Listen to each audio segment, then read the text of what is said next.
Ever look at a rack of clothes and wonder, like, how do they get all these colors so vibrant? Yeah. Well, we're diving into the surprisingly deep world of textile dyeing today. Right. You send over a bunch of stuff from RoleCatcher, so you're clearly invested in this. Definitely. It's fascinating stuff. Yes, so much more to it than just, dipping fabric in a bucket of dye, Oh, right? absolutely. It's chemistry, it's precision. There's even an element of artistry to it. Oh, okay, I like that, the artistry. Mm. So, all right, let's say I land a job as a textile dyer.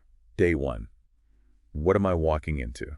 Get ready for a symphony of sounds. You walk into a textile production facility, it's buzzing. Giant machines are humming. Vats of dye are mixing. Sometimes the smells are pleasant, sometimes. Well, Not so much. yeah. So what am I doing in all this? You're like a conductor, but instead of an orchestra, you're leading this dance of chemicals. You're meticulously measuring and mixing dyes. Gotta follow the formulas. Even a tiny miscalculation could mean. Disaster. You said it. You could end up with flamingo pink instead of fire engine red. You're also running those massive dye machines, making sure the fabric, that it goes for a perfect swim in that color bath.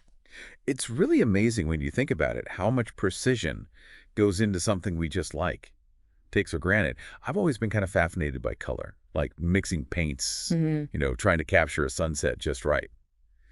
Is there space for that in textile dyeing, or is it pretty much like sticking to the formula? No, that's where the artistry comes in.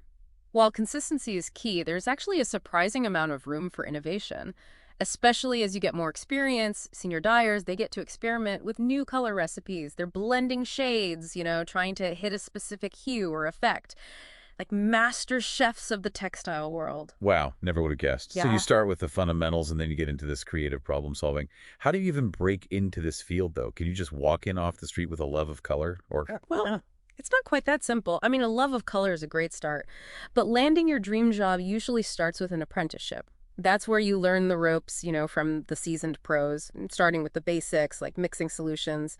Then you work your way up to operating the more complex stuff. so really hands-on from the ground up. What does that progression look like then from apprentice to, say, running the whole show? It's kind of like leveling up in a video game. You start as an apprentice, you're proving yourself, soaking up all the knowledge, and once you've got the basics down, you might become a junior dyer, taking on more responsibility and maybe even starting to develop your own color formulas. That's cool. So from there, you work your way up to becoming a master dyer.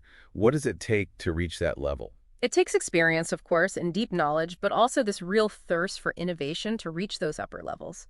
Senior dyers, they often oversee entire dyeing operations, managing teams, and they even work directly with designers, bringing those color visions to life. Oh, wow. So you're not just mixing dyes, you're leading a team, shaping the aesthetic of whole clothing lines. That's a lot of pressure. Mm. Is there even time to think about, like, staying ahead of the curve?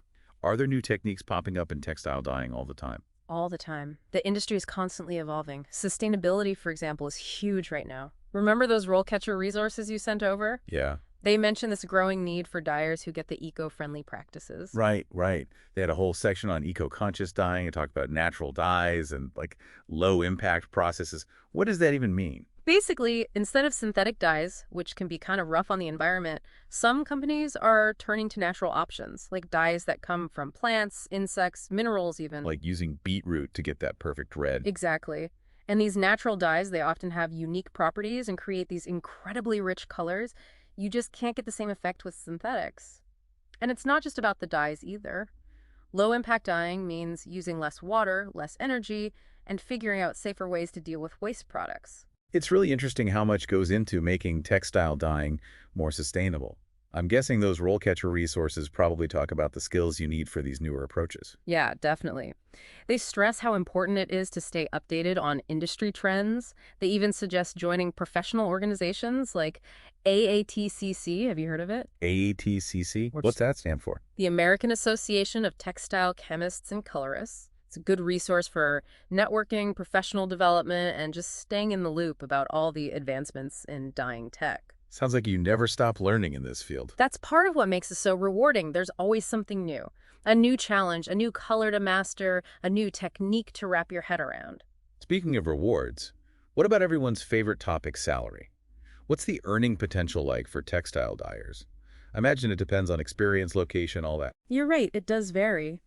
But generally speaking, textile dyeing is a field that offers a competitive salary.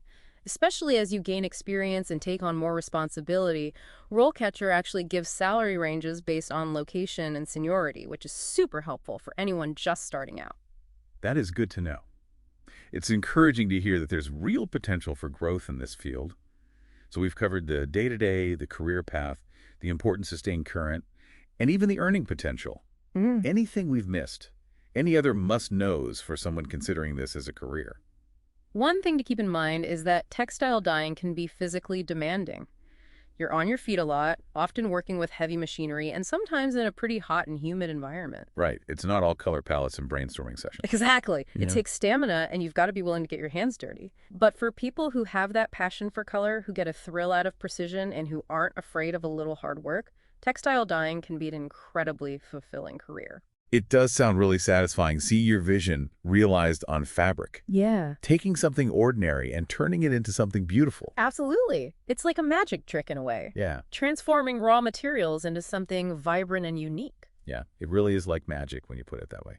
Seeing your vision come to life like that on fabric, taking something ordinary and making it beautiful. That's got to be so rewarding. It really is. And it's not even just about that final product. It's the whole process, the Right. problem solving, always experimenting.